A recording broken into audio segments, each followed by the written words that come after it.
Kali ini Iran benar-benar tak beri ampun Israel, di mana di serangan ke-6 Iran ke Israel semakin menggila dan semakin tak bisa dibendung. Di mana di serangan ke-5 Iran menghancurkan 3 kota Israel. Namun di serangan ke-6 Iran tak lagi hancurkan kota-kota di Israel, tetapi saat ini rudal Iran hancurkan industri terbesar Israel, yaitu minyak dan gas bumi yang berada di ladang gas Tamar dan Leviathan di lepas pantai Mediterania, yang merupakan sumber penghasilan terbesar Israel harus hancur karena serangan balasan rudal Iran. Bahkan salah satu pengusaha terbesar dan terkaya di Israel, yaitu Eyal Ofer, mengaku alami kerugian besar karena rudal Iran hancurkan ladang gas terbesarnya. Begini saat rudal terbaik Iran lumpuhkan industri Israel. Begini penjelasan lengkapnya. Pure reflection of the aptitude and professional care and diligence that has been applied to this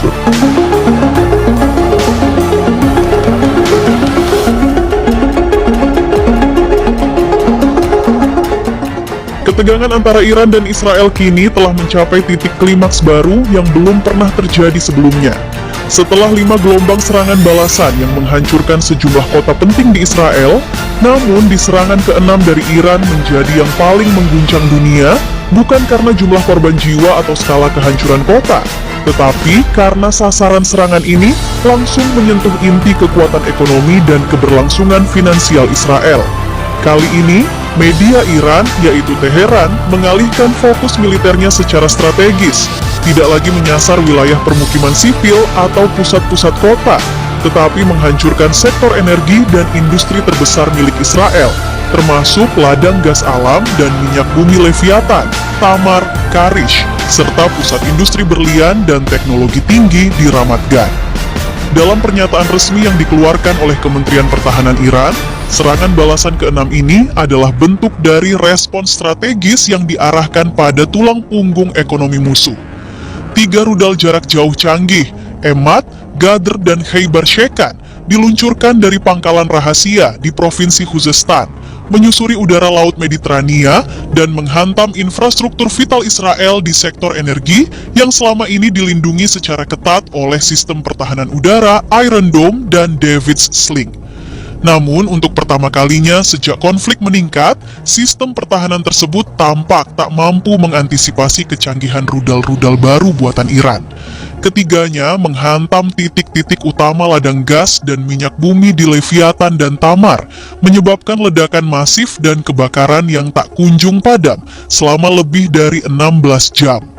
Serangan ini bukan hanya simbol kekuatan militer Iran, tapi pesan yang jelas. Iran ingin menghentikan mesin ekonomi Israel kapan?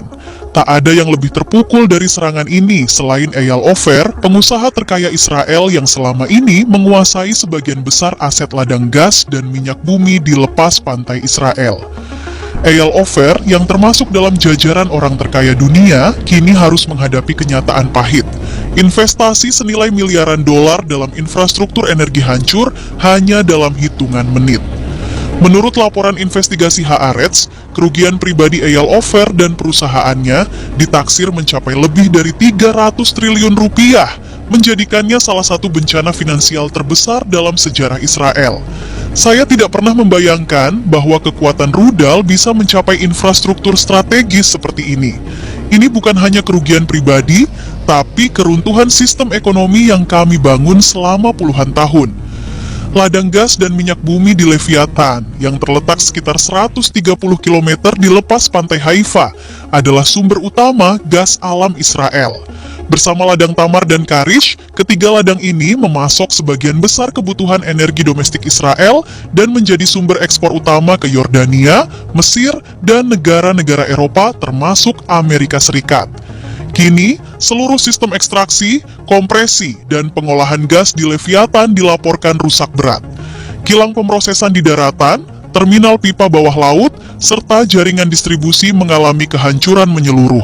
Pemerintah Israel terpaksa menutup seluruh kegiatan produksi dan mengevakuasi para teknisi serta pekerja dari kawasan industri energi.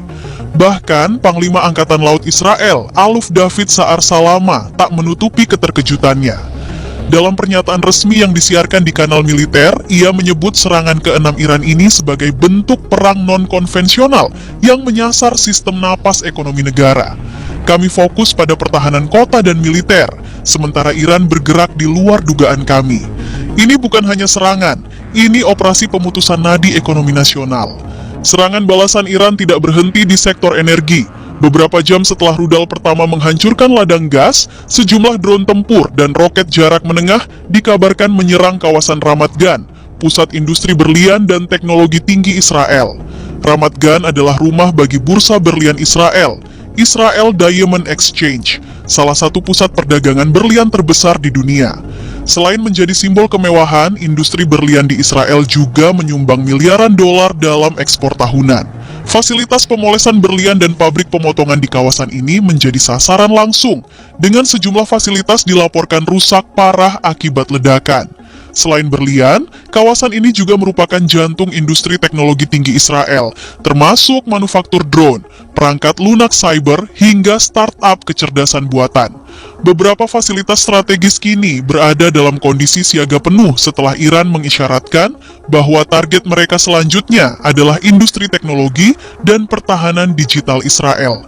Tak butuh waktu lama, serangan ke-6 ini mengundang gelombang kepanikan di masyarakat dan pemerintahan Israel.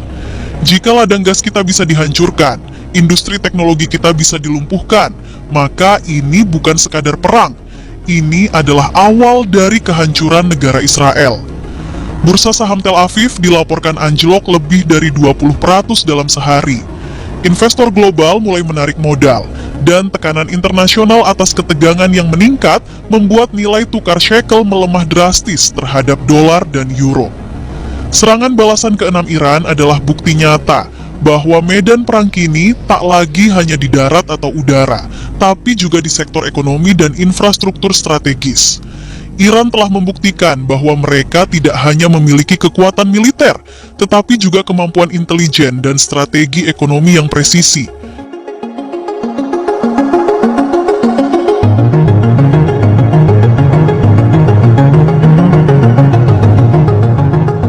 Berita kedua, begini pernyataan Duta Besar Iran yaitu Mohammad Boroujerdi yang mengatakan, jika Iran tak akan berhenti serang Israel sebelum rudal Iran berhasil tumbangkan Perdana Menteri Israel, yaitu Benjamin Netanyahu. Di tengah serangan udara, rudal balistik dan retorika saling ancam, sebuah pernyataan mengejutkan datang dari Duta Besar Iran yaitu Mohammad Boroujerdi. Ia tidak hanya mengutuk Israel, tetapi secara terbuka menyerukan pembunuhan terhadap Perdana Menteri Israel Benjamin Netanyahu sebagai syarat mutlak bagi berakhirnya konflik berdarah ini.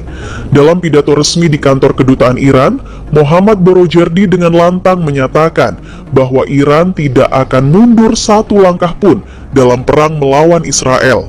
Selama Netanyahu masih hidup, perang ini akan terus menyala. Kami tidak datang untuk bernegosiasi. Kami datang untuk menghapus akar kejahatan. Rudal kami tidak hanya ditujukan pada tanah, tapi pada simbol keangkuhan Zionis, yakni Netanyahu sendiri. Pernyataan ini bukan hanya mencerminkan amarah pribadi seorang diplomat, tetapi juga merefleksikan keteguhan Iran secara nasional dalam menghadapi agresi Israel dan sekutu-sekutunya. Pernyataan Duta Besar Iran yaitu Mohammad Boroujerdi tidak lahir dari kekosongan. Ia menanggapi ucapan mengerikan dari Benjamin Netanyahu yang sebelumnya mengatakan bahwa perang Iran-Israel hanya akan berakhir jika pemimpin tertinggi Iran, Ayatollah Ali Khamenei, terbunuh. Bagi Iran, ucapan tersebut adalah deklarasi perang total, bukan hanya terhadap militer Iran, tapi terhadap ideologi dan kepemimpinan spiritual negara tersebut. Dan Mohammad Boroujerdi dalam posisinya sebagai duta besar menjawab dengan kalimat penuh keberanian. Kami akan pastikan sebelum kalian bisa menyentuh rambut pemimpin kami, kalian akan lebih dulu menyaksikan kehancuran Tel Aviv dan pemakaman Netanyahu. Dalam pernyataan emosional yang menuai simpati luas dari warga Iran di perantauan dan kelompok anti-Zionis di Asia Tenggara, Mohammad Boroujerdi menyatakan kesiapannya untuk mati demi memastikan kemenangan Iran atas Israel. Saya bukan hanya diplomat, saya adalah bagian dari revolusi. Jika dengan nyawa saya dapat memotong satu urat nadi Zionisme, maka saya rela mati hari ini juga. Pernyataan tersebut sontak menjadi viral, dianggap sebagai simbol perlawanan dan keberanian, dan disambut dengan gelombang dukungan dari mahasiswa pro-Palestina di berbagai negara, termasuk Indonesia, Malaysia, Turki, dan Pakistan. Mohammad Borojerdi juga menanggapi ancaman terbaru dari mantan Presiden Amerika Serikat Donald Trump yang menyerukan evakuasi massal di Teheran, menyiratkan bahwa kota tersebut akan menjadi target serangan udara besar Israel. Namun, dengan tenang namun penuh sindiran tajam, Borojerdi menyebutnya sekadar perang psikologis murahan. Trump tidak lebih dari penyebar ketakutan. Mereka melakukan ini di Lebanon, di Gaza, di Afghanistan, dan di Irak. Tapi Iran bukan mereka. Kami tidak takut, kami tidak akan lari. Kami adalah bangsa yang tumbuh dalam tekanan dan tempaan sejarah.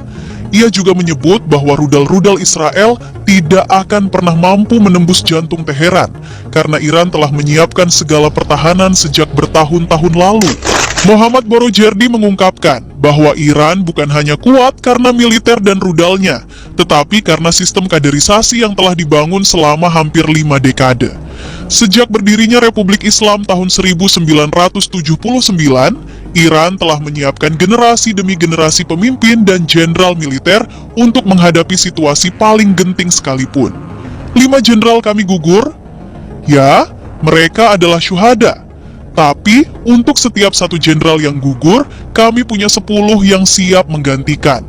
Pemimpin tertinggi Iran yaitu Ali Khamenei sudah menunjuk pengganti dalam waktu kurang dari 48 jam.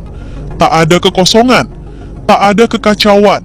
Ini adalah sistem yang tidak bisa dihancurkan oleh rudal manapun. Duta Besar Iran Mohammad Borojerdi menyebut penggantian cepat beberapa nama penting pasca serangan Israel. Muhammad Pakpur menggantikan Hossein Salami sebagai Komandan IRGC. Abdul Rahim Mousavi menggantikan Muhammad Bagheri, dan meskipun Ali Shadmani sempat ditunjuk menggantikan Golami Rashid, ia pun gugur beberapa jam kemudian akibat serangan lanjutan Israel. Dalam penutup pidatonya, Mohammad Borojerdi memperingatkan dunia bahwa Iran tidak sedang bertarung untuk kesepakatan jangka pendek. Perang ini, menurutnya, adalah perjuangan panjang untuk menghapus satu entitas yang disebut sebagai sumber kehancuran kawasan. Jangan kira ini hanya urusan Iran dan Israel. Ini adalah perjuangan global. Kami membawa suara anak-anak Gaza, jeritan pengungsi Lebanon, dan air mata keluarga di Quds. Kematian Netanyahu adalah permulaan. Setelahnya, kami akan pastikan tak ada lagi penjajahan atas tanah suci kami. Pernyataan Mohammad Borojerdi kini menggema di seluruh dunia, menjadi topik utama di forum-forum internasional. Banyak yang menganggapnya sebagai suara keberanian dari timur, tapi tak sedikit pula yang menilainya sebagai lonceng bahaya dari potensi Perang Dunia Ketiga. Apakah Iran benar-benar akan mengeksekusi misinya untuk menghabisi Netanyahu? Apakah Israel akan membalas dengan kekuatan penuh? Dan bagaimana sikap Amerika Serikat yang selama ini menjadi pelindung setia Tel Aviv? Yang jelas, perang telah berubah bentuk dari pertempuran senjata menjadi pertempuran eksistensi. Dan seperti yang diungkapkan Mohammad Borojerdi, Iran tidak akan mundur. Bahkan jika tinggal satu rakyat yang tersisa, kami akan tetap bertempur.